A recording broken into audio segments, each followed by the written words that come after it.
રોજ સવારે અને સાંજે સંધ્યા સમયે દેવી કવચનો પાઠ કરો અથવા સાંભળો. દેવી કવચ સાંભળતા પહેલા કોમેન્ટમાં તમારી કુળદેવીનું નામ જરૂરથી લખવું અને વિડીયોના અંત સુધી જોડાયેલા રહેવું અને પૂરેપૂરો દેવી કવચનો પાઠ સાંભળવો. હવે આપણે દેવી કવચનો પાઠ શરૂ કરીશું. ઓમ ચંડિકા દેવીને નમસ્કાર.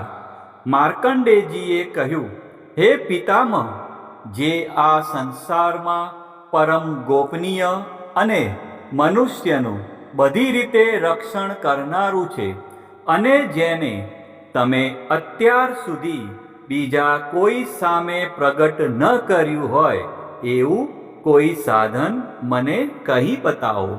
બ્રહ્માજી બોલ્યા, હે બ્રાહ્મણ, એવું સાધન તો એકમાત્ર દેવીનું કવચ જ છે, જે ગોપનીય કરતાં પણ પરમ ગોપનીય, પવિત્ર તથા બધા પ્રાણીઓ ઉપર ઉપકાર કરનારું છે. હે મહામુનિ, તે તમે ધ્યાનથી સાંભળો. દેવીની 9 મૂર્તિઓ છે. તેમને નવદુર્ગા કહે છે. તેમના અલગ અલગ નામો બતાવવામાં આવે છે.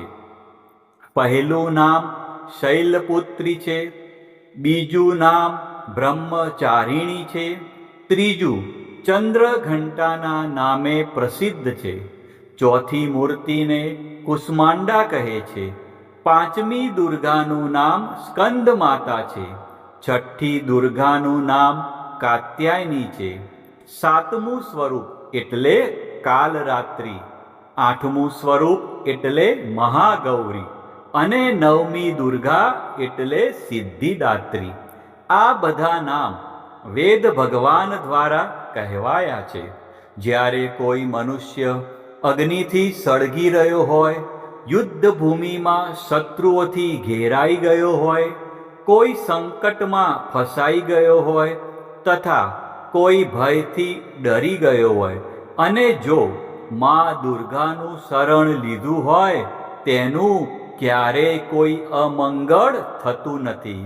યુદ્ધના સમયે મુશ્કેલી હોવા છતાં પણ તેને કોઈ વિપત્તિ ઉદ્ભવતી નથી. તેને શોક, દુઃખ અને ભય પ્રાપ્ત થતા નથી. જેમણે દેવીનું ભક્તિપૂર્વક સ્મરણ કર્યું છે તેમનો અભ્યુદય નક્કી છે. હે દેવી, જેઓ તમારું ચિંતન કરે છે તેમનું તમે ચોક્કસ કલ્યાણ કરો છો, તેમનું તમે ચોક્કસ રક્ષણ કરો છો. ચામુંડા દેવી પ્રેત ઉપર આરૂઢ થયેલા હોય છે અને વારાહી દેવી પાડા પર સવારી કરે છે. ઐન્દ્રી દેવીનું વાહન ઐરાવત હાથી છે. વૈષ્ણવી દેવી ગરુડ પર આવે છે અને માહેશ્વરી દેવી આખલા પર આરૂઢ થયેલા છે. કૌમારી દેવીનું વાહન મોર છે. વિષ્ણુપ્રિય લક્ષ્મી કમળ પર વિરાજમાન છે અને તેમના હાથમાં લાલ કમળ છે. આખલા પર આરૂઢ થયેલ દેવી ઈશ્વરીએ શ્વેત વસ્ત્ર ધારણ કરી રાખ્યા છે. બ્રાહ્મી દેવી હંસ પર બેઠેલા છે અને બધા જ આભૂષણો ધારણ કર્યા છે. આ બધી દેવીઓ માતાઓ યોગ શક્તિઓથી સંપન્ન છે, જેઓ અનેકવિધ આભૂષણો પહેરવાથી શોભે છે. તેમણે અનેક રત્નો ધારણ કર્યા છે, ક્રોધથી ભરેલી છે અને ભક્તોનું રક્ષણ કરવા રથમાં બેઠેલી છે. આ બધી દેવીઓના હાથમાં શંખ, ચક્ર, ગદા, શક્તિ, હળ, મુસળ, ખેટક, તોમર, કુહાડી, દોરડું, કુંત, ત્રિશૂળ અને ઉત્તમ પ્રકારના ધનુષ્ય ધારણ કરેલા છે. દૈત્યોના શરીરનો નાશ કરવો અને ભક્તોને અભયદાન આપવું, દેવતાઓનું હિત કરવું એ તેમના શસ્ત્ર ધારણનો ઉદ્દેશ છે. મહારૌદ્ર રૂપ અત્યંત ઘોર પરાક્રમી, મહાબલી અને મહા ઉત્સાહયુક્ત હે દેવી, તમે મહાન ભયનો નાશ કરનારા છો. તમને મારા નમસ્કાર છે. તમારી સામે જોવું પણ મુશ્કેલ છે. શત્રુઓનો ભય વધારનારા હે જગદંબિકા દેવી, મારું રક્ષણ કરો. પૂર્વ દિશામાં ઐન્દ્રી શક્તિ મારું રક્ષણ કરે. અગ્નિ ખૂણામાં અગ્નિ શક્તિ, દક્ષિણ દિશામાં વારાહી દેવી અને નૈઋત્ય ખૂણામાં ખગધારિણી દેવી મારું રક્ષણ કરો. પશ્ચિમ દિશામાં વારુણી દેવી અને વાયવ્ય ખૂણામાં હરણ પર સવારી કરનારા દેવી મારું રક્ષણ કરો. ઉત્તર દિશામાં કુમારી દેવી અને ઈશાન ખૂણામાં શૂલધારિણી દેવી મારું રક્ષણ કરો. હે બ્રહ્માણી દેવી, તમે ઉપરની બાજુએ મારું રક્ષણ કરો. હે વૈષ્ણવી દેવી, તમે નીચેની બાજુએ મારું રક્ષણ કરો. આ જ પ્રમાણે શબ જેનું વાહન છે તે ચામુંડા દેવી દસે દિશાઓમાં મારું રક્ષણ કરો. જયા દેવી આગળની બાજુએ અને વિજયા દેવી પાછળની બાજુએ મારું રક્ષણ કરે. ડાબા ભાગે અજિતા દેવી અને જમણા ભાગે અપરાજિતા દેવી મારું રક્ષણ કરો. ઉદ્યોતિની દેવી શિખાનું રક્ષણ કરે અને ઉમા દેવી મારા મસ્તક પર વિરાજિત થઈને મારું રક્ષણ કરે. માલાધરી દેવી મારા કપાળનું અને યશસ્વિની દેવી મારી ભમરોનું રક્ષણ કરે. ત્રિનેત્રા દેવી ભમરોના મધ્ય ભાગનું અને યમઘંટા દેવી નાસિકાઓનું રક્ષણ કરે. શંખીની દેવી બંને આંખોના મધ્ય ભાગનું રક્ષણ કરે અને દ્વારવાસીની દેવી કાનોનું રક્ષણ કરે. કાલિકા દેવી ગાલોનું તથા સાંકરી દેવી કાનોના મૂળ ભાગોની રક્ષા કરે. સુગંધા દેવી નાસિકાઓની અને ચર્ચિકા દેવી ઉપરના હોઠનું રક્ષણ કરે. અમૃતકલા દેવી નીચેના હોઠનું અને સરસ્વતી દેવી જીભનું રક્ષણ કરે. કૌમારી દેવી મારા દાંતનું અને ચંડિકા દેવી કંઠ ભાગનું રક્ષણ કરે. ચિત્રઘંટા દેવી ગળાની ઘંટિકાનું અને મહામાયા દેવી તાળવાનું રક્ષણ કરે. કામાક્ષી દેવી દાઢીનું અને સર્વ મંગલા દેવી મારી વાણીનું રક્ષણ કરે. નીલગ્રીવા દેવી કંઠના બહારના ભાગનું અને અન્ન નલિકાનું કૌબેરી દેવી રક્ષણ કરે. ખગીની દેવી બંને ખભાઓનું અને વ્રજધારિણી દેવી મારા બંને બાહુઓનું રક્ષણ કરે. દંડિની દેવી બંને હાથોનું અને અંબિકા દેવી આંગળીઓનું રક્ષણ કરે. સુલેશ્વરી દેવી નખોનું રક્ષણ કરે અને કુલેશ્વરી દેવી કુખ અને પેટનું રક્ષણ કરે. મહાદેવી બંને સ્તનોનું અને શોક વિનાશીની દેવી મારા મનનું રક્ષણ કરે. લલિતા દેવી મારા હૃદયનું અને શૂલધારિણી દેવી ઉદરનું રક્ષણ કરે. કામિની દેવી નાભીનું અને ગુહેશ્વરી દેવી ગુહ ભાગનું રક્ષણ કરે.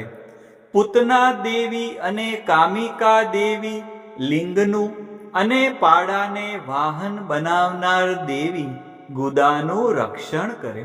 ભગવતી દેવી કટી પ્રદેશનું અને ઘૂંટણોની રક્ષા વિંધ્યવાસીની દેવી કરે. સર્વ કામનાઓ પૂરી કરનારા દેવી જંઘાઓનું રક્ષણ કરે. નારસિંહી દેવી પિંડીઓનું રક્ષણ કરે. તૈજસી દેવી બંને પગોના પૃષ્ઠ ભાગનું રક્ષણ કરે. શ્રીદેવી પગોની આંગળીઓનું રક્ષણ કરે. અને તલવાસીની દેવી પગના તળિયાનું રક્ષણ કરે. પોતાની વિકરાળ દાઢોથી ભયંકર દેખાતા કરાલી દેવી નખોનું રક્ષણ કરે. અને ઉદ્ધવ કેશીની દેવી વાળનું રક્ષણ કરે. કૌબેરી દેવી રૂવાંટીના છિદ્રોનું રક્ષણ કરે. અને વાઘેશ્વરી દેવી ત્વચાનું રક્ષણ કરે. પાર્વતી દેવી રક્ત, મજ્જા, વસા, માંસ, હાડકા અને મેદનું રક્ષણ કરે. કાલરાત્રિ દેવી આંતરડાઓનું રક્ષણ કરે. અને મુકુટેશ્વરી દેવી પિત્તનું રક્ષણ કરે. પદ્માવતી દેવી કમળ કોષોના મૂળ આધારનું રક્ષણ કરે. અને ચૂડામણી દેવી કફનું રક્ષણ કરે. જ્વાળામુખી દેવી નખોના તેજનું રક્ષણ કરે. અને અભેગા દેવી સમસ્ત સાંધાઓનું રક્ષણ કરે. હે બ્રહ્માણી દેવી, તમે મારા વીર્યનું રક્ષણ કરો. હે છત્રેશ્વરી દેવી, તમે મારી છાયાનું રક્ષણ કરો. હે ધર્મધારિણી દેવી, તમે મારા અહંકાર, મન અને બુદ્ધિનું રક્ષણ કરો. હે વ્રજ ધારણ કરનારા દેવી, મારા પ્રાણ, અપાન, વ્યાન, ઉદાન અને સમાનનું સંરક્ષણ કરો. કલ્યાણથી શોભતા હે દેવી, મારા પ્રાણનું રક્ષણ કરો. યોગીની દેવી રસ, રૂપ, ગંધ, શબ્દ અને સ્પર્શનું. અને હે નારાયણી દેવી, તમે મારા સત્વ, રજ અને તમો ગુણનું રક્ષણ કરો. વારાહી દેવી આયુષ્યનું રક્ષણ કરે. વૈષ્ણવી દેવી ધર્મનું રક્ષણ કરે. અને ચક્ર ધારણ કરનારા દેવી યશ અને કીર્તિ, લક્ષ્મી અને ધનનું તેમજ વિદ્યાનું રક્ષણ કરે. હે ઇન્દ્રાણી દેવી, તમે ગોત્રનું રક્ષણ કરો. હે ભૈરવી દેવી, તમે મારી પત્નીનું રક્ષણ કરો. હે ચંડિકા દેવી, તમે મારા પશુઓનું રક્ષણ કરો. હે મહાલક્ષ્મી દેવી, તમે મારા પુત્રોનું, સંતાનોનું રક્ષણ કરો. હે સુપથા દેવી, તમે મારા પથનું, અને ક્ષેમકરી દેવી, મારા માર્ગનું રક્ષણ કરો. હે મહાલક્ષ્મી દેવી, રાજદ્વારી કાર્યોમાં મારું રક્ષણ કરો. તથા સર્વ બાજુએ રહેલા વિજયા દેવી, ચારે બાજુ રહીને મારું રક્ષણ કરો. હે દેવી, જે સ્થાન દેવી કવચમાં કહેવાયું નથી અને તેથી રક્ષણ વિનાનું છે, તે બધા સ્થાનો તમારા વડે સુરક્ષિત થાય. કારણ કે તમે વિજયશાલિની અને પાપનાશીની છો. જો મનુષ્ય પોતાના શરીરનું ભલું ઈચ્છતો હોય તો તેણે દેવી કવચનો પાઠ કર્યા વિના એક ડગલું પણ ભરવું નહીં. દેવી કવચનો પાઠ કરીને જ યાત્રા કરવી. દેવી કવચના પાઠથી બધી બાજુથી સુરક્ષિત થયેલો મનુષ્ય જ્યાં જ્યાં જાય છે ત્યાં ત્યાં તેને ધન લાભ થાય છે તથા સઘળી કામનાઓ પર વિજય પ્રાપ્ત થાય છે. તે જે અભિષ્ટ વસ્તુનું ચિંતન કરે છે તેને તે અચૂકપણે પ્રાપ્ત કરી લે છે. તે મનુષ્ય આ પૃથ્વી ઉપર અતુલ ઐશ્વર્યને પામે છે. દેવી કવચથી રક્ષાયેલો મનુષ્ય નિર્ભય થઈ જાય છે. યુદ્ધમાં તેમનો પરાજય થતો નથી તથા તે ત્રણેય લોકમાં પૂજનીય બને છે. આ દેવી કવચ દેવતાઓને પણ દુર્લભ છે. જે આ દેવી કવચનો દરરોજ સવારે, બપોરે અને સાંજે સંધ્યા સમયે શ્રદ્ધાપૂર્વક પાઠ કરે છે તેની દૈવી કલા પ્રાપ્ત થાય છે તથા તે ત્રણેય લોકમાં પરાજિત થતો નથી. એટલું જ નહીં, તે અપમૃત્યુથી રહિત થઈને 100 કરતાં પણ વધુ વર્ષ જીવે છે.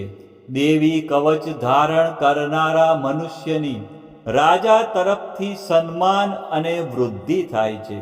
આ દેવી કવચ મનુષ્યના તેજની વૃદ્ધિ કરનારું અને ઉત્તમ છે. આ દેવી કવચનો પાઠ કરનારો મનુષ્ય પોતાની કીર્તિથી શોભા પામીને પૃથ્વી ઉપર પોતાના સુયશ સાથે સાથે વૃદ્ધિ પામે છે.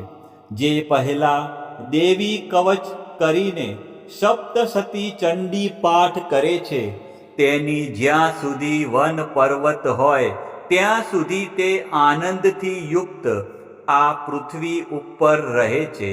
તેના પુત્રો, પૌત્રો અને સંતાન પરંપરા બનેલી રહે છે. પછી દેહાંત થતા તે મનુષ્ય મહામાયાની કૃપાથી નિત્ય પરમપદને પામે છે, જે દેવતાઓને પણ દુર્લભ છે. તે સુંદર દિવ્ય રૂપ ધારણ કરે છે અને કલ્યાણ શિવની સાથે આનંદનો ભાગી બને છે.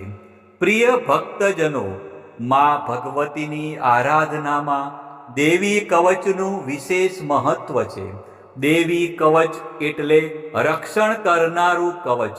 આ પાઠ દ્વારા મા દુર્ગાના વિવિધ સ્વરૂપો આપણા શરીરના દરેક અંગ અને જીવનના દરેક ડગલાનું રક્ષણ કરે છે. ઋષિ માર્કંડે દ્વારા વર્ણવેલ આ દેવી કવચનો જો નિત્ય પાઠ કરવામાં આવે તો મનુષ્ય નિર્ભય બને છે અને તેના જીવનમાં સુખ શાંતિનો ઉદય થાય છે. આજના આ વિડીયોમાં તમે સંપૂર્ણ દેવી કવચનો પાઠ સાંભળ્યો. વિડીયોના અંત સુધી તમે જોડાયેલા રહ્યા અને મા અંબાના આ પરમ કલ્યાણકારી સ્ત્રોતનો લાભ લીધો. બોલો શ્રી અંબે માત કી જય, ચામુંડા માત કી જય, ખોડિયાર માત કી જય, મહાકાળી માત કી જય, ઉમિયા માત કી જય, બહુચર માત કી જય, વારાહી માત કી જય, અર્બુદા માત કી જય, ગાયત્રી માત કી જય, 64 જોગણી માત કી જય. આ પ્રમાણે રોજ સવારે, બપોરે અને સાંજે સંધ્યા સમયે દેવી કવચનો પાઠ અવશ્ય કરવો અથવા સાંભળવો.